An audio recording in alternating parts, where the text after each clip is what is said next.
29장 31절부터 35절까지입니다. 제가 가지고 있는 성경책은 구약성경 42쪽입니다. 42쪽 창세기 29장 31절부터 35절까지 제가 말씀을 읽어드립니다.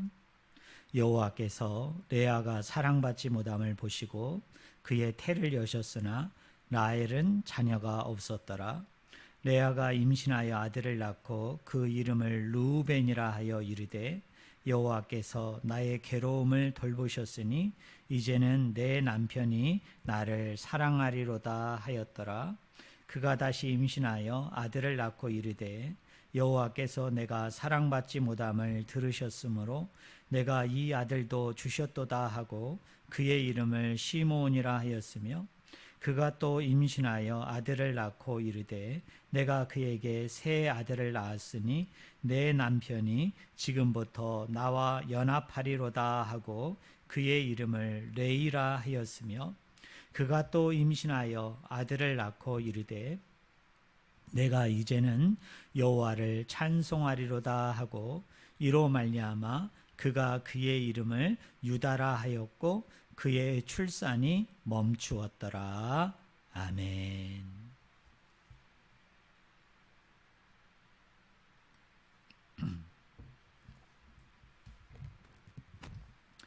오늘 같이 읽은 창세기 29장 31절부터 35절의 말씀을 가지고 사랑의 순서를 바꾸어라, 사랑의 순서를 바꾸어라 라는 제목으로 같이 하나님의 말씀을 나누기를 원합니다.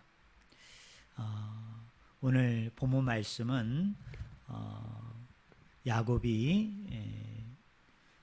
두 아내를 얻게 되어지고 그리고 그 두 아내를 통하여서 아들을 낳게 되는 그 이야기가 쭉 기록이 되어져 있습니다.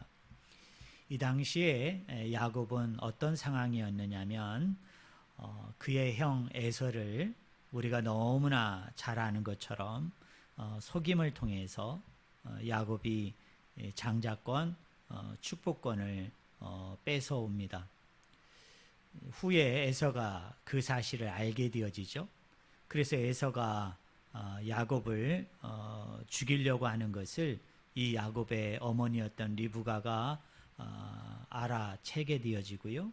그리고 리브가의 도움을 받아가지고 이제 야곱이 하란 땅에 있는 그의 삼촌 라반의 집으로 도망을 오게 됩니다.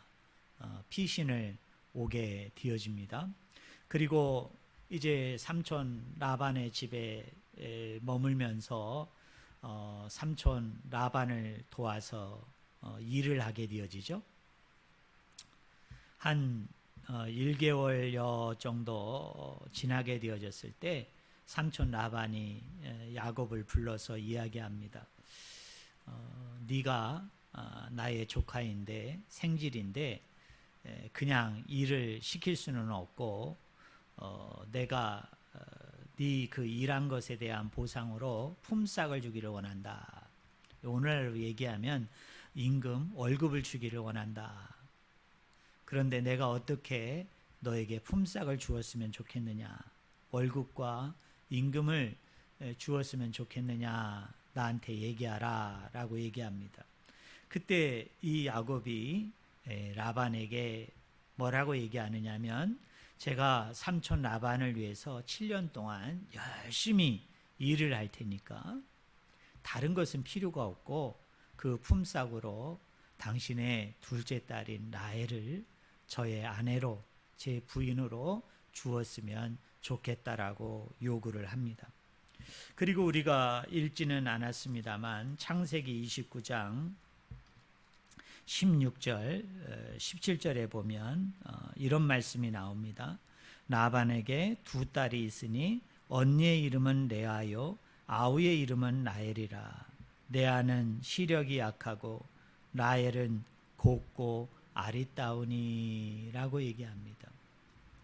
무슨 이야기입니까? 이 삼촌 라반에게는 두 명의 딸이 있었어요.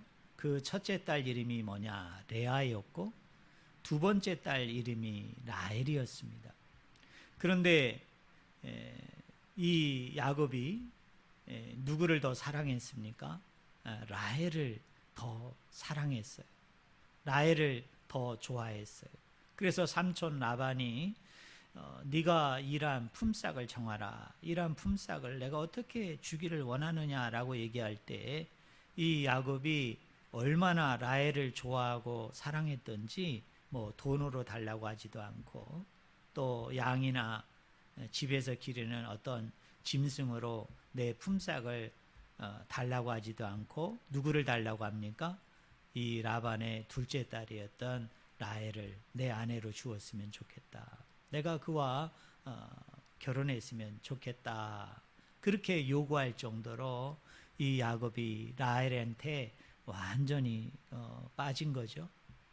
라헬을 열심히 흠모하고 또 열심히 사랑했던 것 같아요. 그런데 오늘 조금 아까 읽었던 창세기 19장 17절에 보니까 레아는 시력이 약하고 라헬은 곱고 아리따우니 야곱이 라헬을 더 사랑함으로. 야곱이 왜 라헬을 이토록 사랑했을까? 왜 야곱이 라헬을 이토록 흠모했을까? 성경에서 우리가 당장 얻을 수 있는 힌트 중에 하나는 뭐냐면 라헬이 엄청난 미인이었다는 거예요. 곱고 아리따웠다는 거예요. 그런 반면에 이 라반의 똑같은 딸임에도 불구하고 왜 레아는 처음부터 이 야곱의 선택을 받지 못했을까? 왜 야곱의 그 관심의 대상, 사랑의 대상이 되지 못했을까? 그 이유가 뭘까? 근데 우리가 조금 아까 읽은 17절을 보면 조금 이 말씀이 이상해요. 왜 이상하냐면 여러분 거기 29장 17절 한번 보세요. 레아는 시력이 약하고 라헬은 곱고 아리따우니라고 얘기합니다. 이게 이제 그 비교 구문이잖아요. 비교를 하고 있는데 비교가 이상하잖아요. 레아는 시력이 약했어요. 근데 라헬은 곱고 아리따웠다는 거예요. 여러분 이 비교가 정상적이 되려면 정석이 되려면 어떻게 돼야 됩니까? 이런 식으로 비교가 돼야 되는 거죠. 레아는 시력이 약하고 라헬은 시력이 좋았다. 또는 뒷부분에 강조점이 있다면 레아는 곱지 못하고 아립답지 못했다. 뭐 다른 표현으로 하면 뭐 못생기고 미웠고 라헬은 곱고 아리따웠다. 이렇게 비교가 되어져야 되는데 레아는 갑자기 뜬금없이 시력이 약하다고 얘기했다가 라헬은 뭐라고 얘기합니까? 곱고 아리따웠대. 그래서 야곱이 라헬을 더 사랑했다는 거예요. 이 세번역 성경이 있는데요. 이 세번역 성경이 이 본문을 어떻게 번역했을까 제가 찾아봤습니다. 여러분 한번 들어보세요. 레아는 눈매가 부드럽고 라헬은 몸매가 아름답고 용모도 예뻤다라고 얘기해요. 우리 개역개정 성경보다는 조금 그 비교가 약간은 자연스럽죠. 약간은 좀 괜찮아요. 하지만 아직도 부자연스러운 게 있죠. 왜 그러느냐면 눈매가 부드러운 것과 몸매가 아름답고 용모도 예뻤다. 그게 좀 비교가 좀 이상해요. 이게 정상적이고 정석이지 않단 말이에요. 결국 야곱이 레아를 선택하지 않고 라헬을 선택한 것은 그의 용모에 있었어요. 그의 아름다움에 있었어요. 근데 레아도 그 눈매가 부드러웠다? 이게 긍정적인 거잖아요. 그러면 레아도 그 용모에 있어서 빠지지 않는 그 나름대로의 그의 어떤 특징, 그의 어떤 그 미모에 있어서 그 사람을 특정화할 수 있는 그의 어떤 장점을 가지고 있는 게 아닙니까? 눈매만큼은 부드러웠으니까. 그런데 왜 이 야곱이 라헬을 더 사랑했을까? 이렇게 접근하면 이 비교가 매끄럽지 않아요. 정상적이지 않아요. 그래서 우리가 이렇게 추측할 수 있습니다. 레아가 시력이 약하다는 것은, 레아가 눈매가 아름답지 않다는 것은 어디까지나 정확한 건 아니지만 우리가 충분히 추측할 수 있는 개연성, 가능성은 열려 있어요. 무슨 이야기입니까? 레아가 라헬보다는 훨씬 미모에서 떨어진다는 거예요. 훨씬 용모에서는 어떻습니까? 여러분, 처졌다는 거예요. 그리고 라헬은 레아보다는 비교적으로 어떻습니까?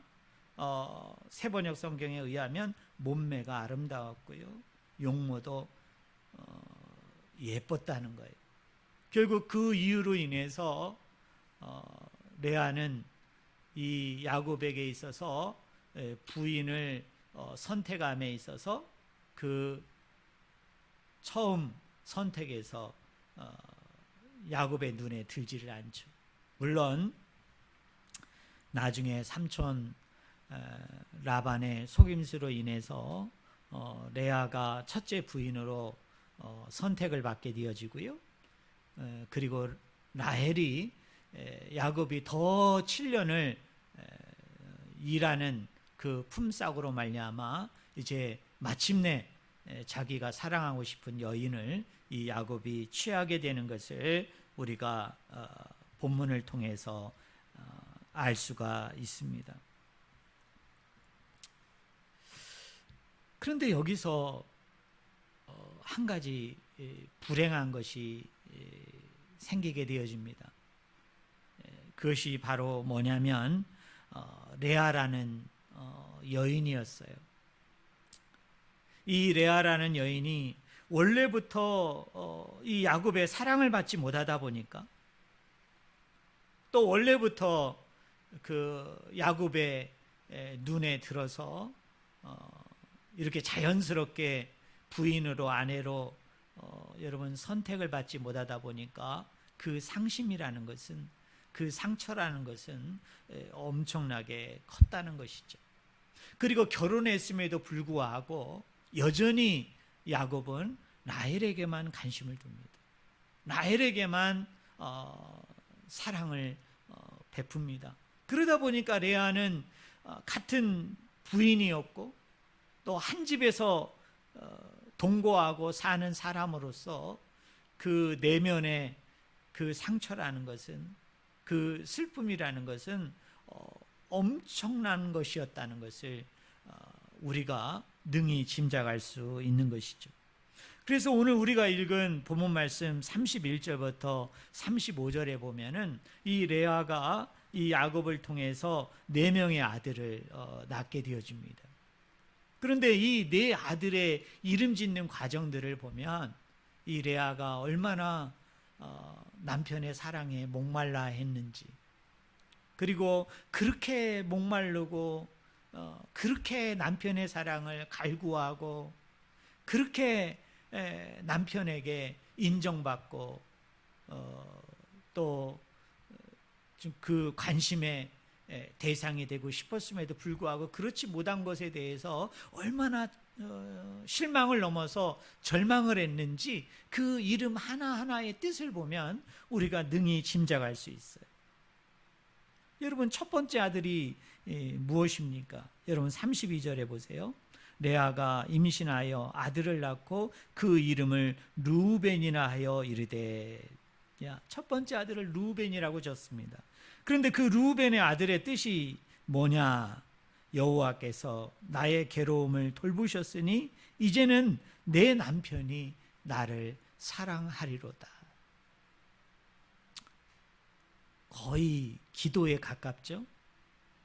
그 아들 이름을 르우벤이라고 정한 이유는 뭐냐면 여호와께서 나를 돌아봐 주셔서, 여호와께서 나를 불쌍히 여겨 주셔서 내 남편이 나를 좀 사랑했으면 좋겠다, 나에게 좀 관심과 애정을 보였으면 좋겠다, 그 간절함을 가지고 그런 마음으로, 그 기도하는 심정으로 그 아들의 이름을 르우벤이라고 정한 거예요. 그러니까 여러분, 야곱이 부인은 그렇다 치더라도 그 부인에게서 난 그 아들은 얼마나 그 아들에 대해서 관심이 있고 또 그 아들에 대해서 얼마나 사랑을 했겠어요. 물론 야곱이 가장 사랑한 아들은 라헬의 소생이었던 요셉과 베냐민이었지만, 그러나 나머지 10명의 아들에 대해서도 이 야곱이 관심을 가졌을 거 아닙니까? 그런데 그 아들을 이 야곱이 부를 거 아니에요. 르우벤아, 르우벤아. 근데 그 르우벤의 뜻이 뭐냐면 그 상기가 되는 거죠. 해상이 되는 거죠. 여호와께서 나를 돌보셨으므로 남편이 나를 사랑하는도다, 사랑했으면 좋겠다라는 그 이름의 뜻을 가지고 있기 때문에 참 야곱이 이것을 애써 외면하고 싶었겠지만 그때그때마다 이게 떠오르지 않았겠어요? 그 다음에 33절에 보니까 두 번째 아들을 낳았을 때 시므온이라고 졌는데, 그 시므온의 뜻이 뭐냐? 중간절에 보니까 여호와께서 내가 사랑받지 못함을 들으셨으므로 내게 이 아들도 주셨도다. 참 우리 성도님들, 이 레아의 이 심정이 느껴지십니까? 여러분, 이 레아의 마음이 여러분 느껴지십니까? 34절에 보니까 세 번째 아들을 낳았어요. 근데 이 세 번째 아들 이름을 레위라고 졌습니다. 레위.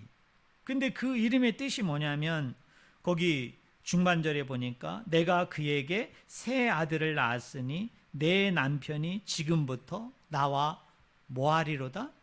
연합하리로다. 연합하리로다. 그러니까 이런 거예요. 첫 번째 아들 르우벤을 남편에게 안겨주었는데, 그리고 그 르우벤의 뜻이 남편이 나를 사랑했으면 좋겠다, 여호와께서 나를 불쌍히 여기셔서 사랑했으면 좋겠다라는 뜻을 내비쳤음에도 불구하고 여전히 야곱은 레아를 사랑하지 않고 라헬에게만 관심 있는 거예요. 라헬에게만 사랑하는 거예요. 그러니까 얼마나 괴롭겠어요. 얼마나 힘들겠어요. 남편에 대해서 갈급하고 갈구하는 사랑이 있었는데. 그래서 두 번째 아들 시므온을 낳았단 말이에요. 그런데 시므온을 낳았음에도 불구하고 여전히 야곱은 레아에 관심이 없는 거예요. 레아를 사랑하지 않고 여전히 라헬만 사랑하고 라헬에게만 관심이 있는 거예요. 그래서 세 번째 아들 레이를 낳았을 때 내가 첫째, 둘째도 그렇지만 이제 이 세 번째 아들, 그러니까 세 명의 아들을 주었잖아요. 이 세 명의 첫째, 둘째는 모르겠는데 설마 이 세 번째 아들, 이 세 번째도 주었을 때도 여전히 야곱이 나를 사랑하지 않을까? 나를 돌보지 않을까? 그러지 않을 것이라는 거예요. 왜냐하면 첫째 아들, 둘째 아들, 그리고 이제는 세 번째 아들까지 주었는데 이제 나와 연합할 것이다. 이제 나에게 관심을 보여줄 것이고 나를 사랑해 줄 것이다. 근데 결과는 35절에 유다라는 그 이름의 뜻을 보면 야곱이 꿈쩍하지도 않은 것 같아요. 여전히 라헬만 사랑하고 레아는 관심도 없고 사랑하지도 않고 돌보지도 않은 것 같습니다. 제가 부교육자 시절에 그러니까 지금부터 뭐 거의 한 10년 되었을 것 같아요. 그 10년 전에 제가 그 성지순례를 갔습니다. 그래서 이집트와 이스라엘과 요르단 지역을 제가 한 14박 15일 그 정도 제가 이제 그 성지를 쭉 순례를 했었는데요. 제가 요르단에 가게 되어졌을 때 저를 가이드했던 어떤 그 여자 가이드분이 그런 말씀을 하시더라고요. 그 요르단이라는 나라가 이슬람 국가 아닙니까?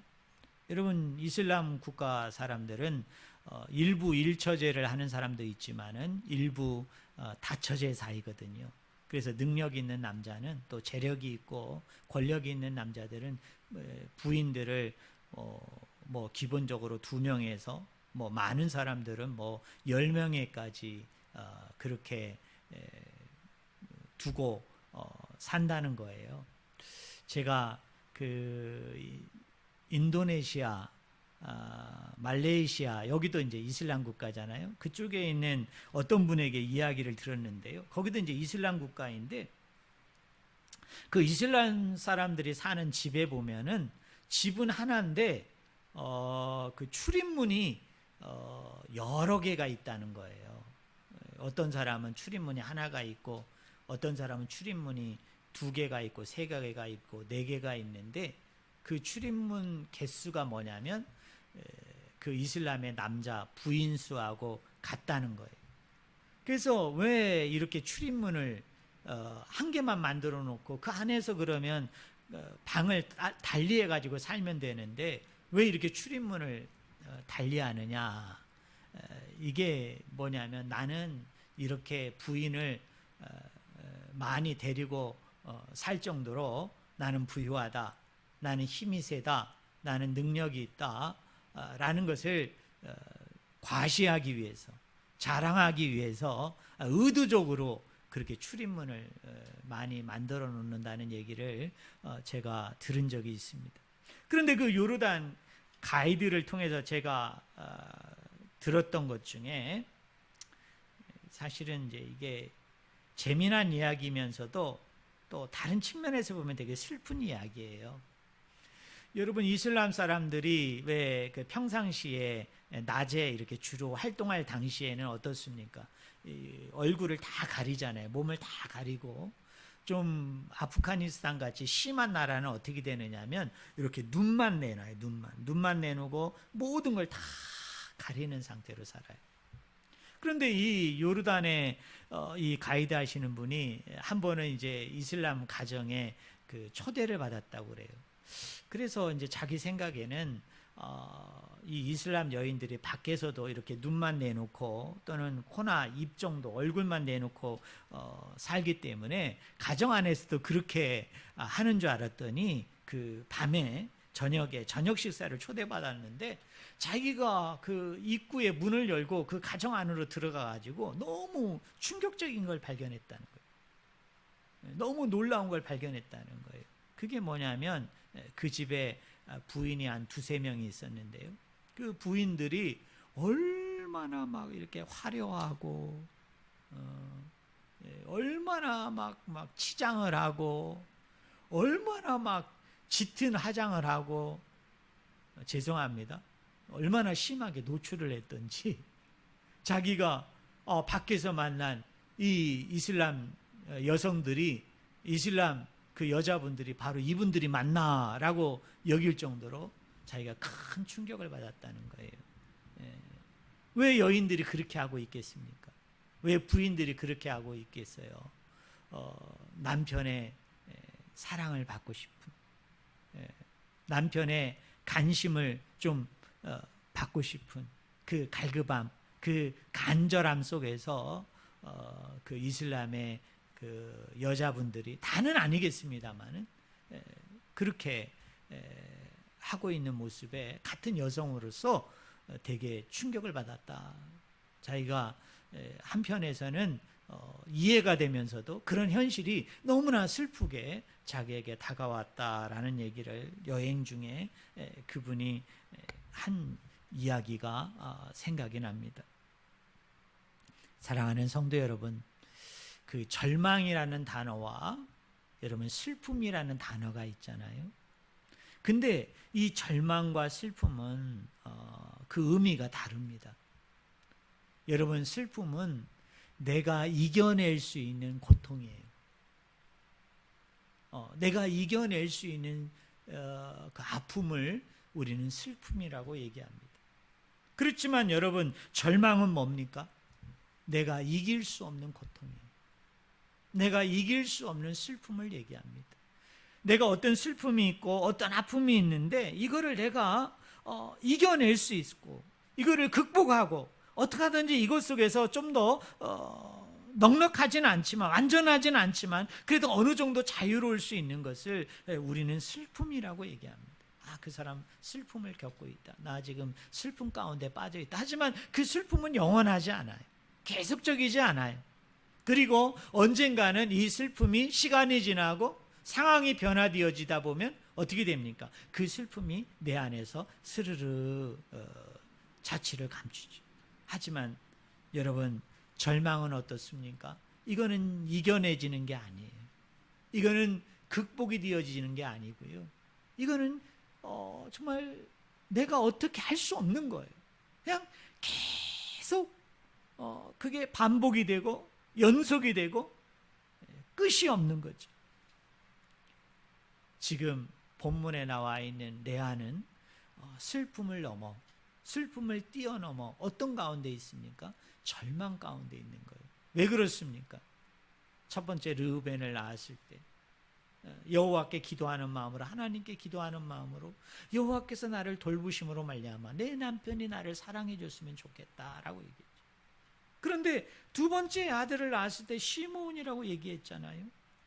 여전히 내가 사랑받지 못하고 있어요. 여전히 내가 관심을 받지 못하고 있어요. 그 고통, 그 아픔, 그 슬픔 가운데 빠져 있다. 세 번째 아들을 내가 안겨주었지만은 여전히 야곱은 자기를 사랑하지 않아요. 자기를 아끼지 않아요. 그 관심, 그 사랑받게 대상에서 이제는 슬픔을 넘어, 슬픔을 뛰어넘어 절망의 상태에 빠져 있는 것이 누굽니까? 여러분, 레아예요. 그런데 대반전이 일어나죠. 대역전이 일어납니다. 우리 35절을 같이 읽었으면 좋겠어요. 우리 35절 같이 읽겠습니다. 그가 또 임신하여 아들을 낳고 이르되, 같이 읽습니다. 내가 이제는 여호와를 찬송하리로다 하고 이로 말미암아 그가 그의 이름을 유다라 하였고 그의 출산이 멈추었더라. 여러분, 네 번째 아들을 낳는데 이게 마지막 출산이에요. 하나님이 허락하신 마지막 출산이에요. 그런데 그 마지막 출산을 했을 때 그 아들의 이름을 뭘로 줬습니까? 이 레아가 앞에 있는 세 명의 아들과는 완전히 다른 대역전이죠. 대반전이 일어나요. 유다라고 지었어요. 근데 그 유다라는 이름의 뜻이 뭐냐? 따라해 보겠습니다. 내가 이제는 여호와를 찬송하리로다. 우리 한 번 더 따라해 보실래요? 내가 이제는 여호와를 찬송하리로다. 무슨 뜻입니까? 슬픔을 뛰어넘어서 지금 절망의 상태에 빠져있던 이 레아가, 이 절망이라는 건 뭐예요? 이겨낼 수 없는 거라고 그랬죠. 극복할 수 없는 거예요. 끝이 없는 거예요. 연속적이에요. 반복적이에요. 그런데 이 절망에서 이 레아가 빠져나와요. 이 절망에서 레아가 자유를 얻게 되어져요. 그러면 레아가 이 절망으로부터 빠져나올 수 있었던 유일한 방법이 뭡니까? 사랑의 순서를 바꾸는 거예요. 관심의 순서를 바꾸는 거예요. 사랑의 자리를 바꾼 거예요. 누구에서 누구에게로? 야곱에게서 하나님에게로 바꾼 거예요. 그의 남편 야곱을 봤을 때는 그는 그 절망에서 벗어날 수 없어요. 그 절망 가운데에서 허덕이다가 결국은 병을 얻어서 결국은 죽게 되어졌을 거예요. 아니, 그렇지 않다 할지라도 그는 끝까지 마지막까지 불행한 삶을 살았을 거예요. 그런데 이 레아의 위대함은 어디에 있습니까? 야곱으로부터 그 사랑의 순위를 하나님에게로 바꾼 거예요. 야곱이라는 사랑의 자리에서 하나님의 사랑의 자리로 그가 그것을 바꾸게 되어졌을 때 절망에서 자유로워짐을 통해서 그의 안에서 뭐가 터져 나오는 거예요? 찬양이 나오는 거예요. 찬송이 나오는 거예요. 그건 기쁨입니다. 그건 즐거움입니다. 그건 감사예요. 그 해답의 열쇠, 그 해답의 키는 누구에게 있는 거예요? 하나님에게 있는 거예요.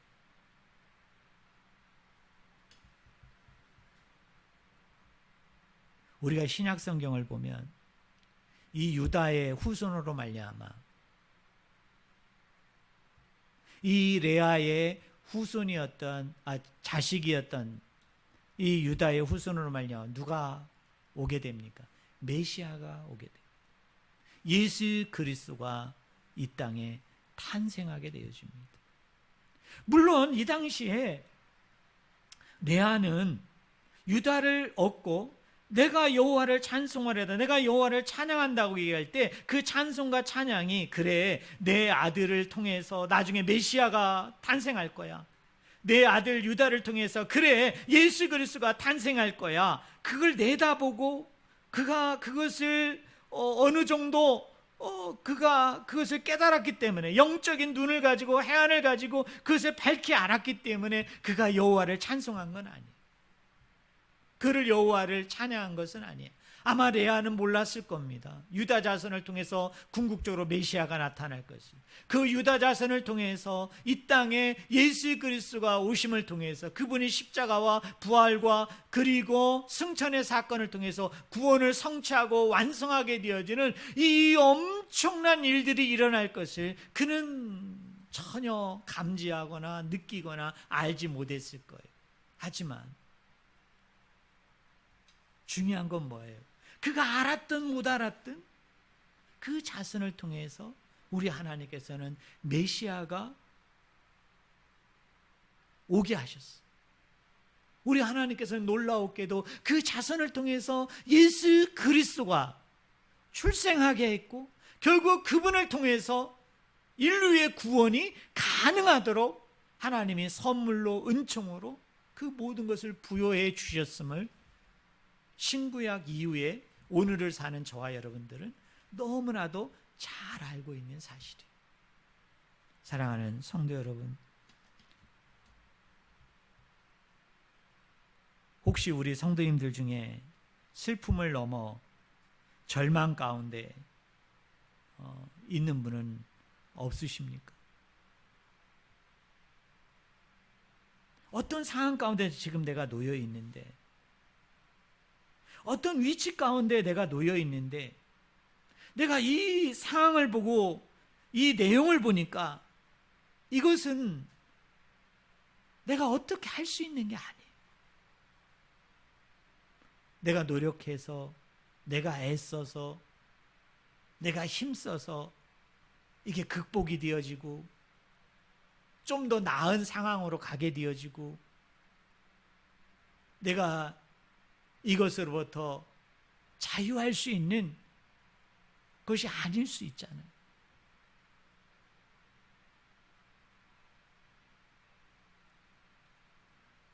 어떤 관계의 어려움일 수도 있고, 내 주변에 있는 어떤 분들이 로 인해서 벌어지는 상황일 수도 있어요. 또 나라는 사람을 봤을 때도 그렇죠. 이거는 내가 이길 수 있는 게 아니에요. 이건 내가 극복할 수 있는 게 아니에요. 이건 내가 어떻게 해결할 수 있는 게 아니에요. 또 어떤 것은 오늘 레아처럼 이런 거죠. 여호와께서 나를 돌보심으로 말미암아, 여호와께서 나와 함께 하심으로 말미암아 내가 이것으로부터 내가 이 문제가 해결되었으면 좋겠어. 이 문제가 말끔히 내게서 떠났으면 좋겠어. 그렇지만 그게 계속 일어나요. 연속적으로 일어나는 거예요. 그러다 보면 사람은 어때? 절망하게 되잖아요. 아, 이거는 안 되는가 보다. 아, 이거는 극복이 되고 이길 수 없는 그런 것인가 보다. 그러다 보면 우리가 슬픔을 넘어서 어디까지 가게 되면 절망 가운데 빠질 수 있어. 깊은 좌절감에, 깊은 그 우울함에 우리가 빠져들 수 있어. 그런데 사랑하는 성도 여러분, 이런 절망 가운데 속에서도 우리가 노래할 수 있고요. 이런 절망 가운데 속에서도 우리가 찬양하고 찬송하고, 이런 절망 가운데 속에서도 우리가 기뻐하고 즐거워할 수 있는 방법은 하나예요. 따라합니다. 사랑의 순서를 바꾸자. 네. 사랑의 순서를 바꾸세요. 지금 여러분을 절망케 하고, 지금 여러분을 힘들게 하고 어렵게 하고, 저 깊은 곳으로 나를 떨어뜨린 게 뭔지 모르겠어.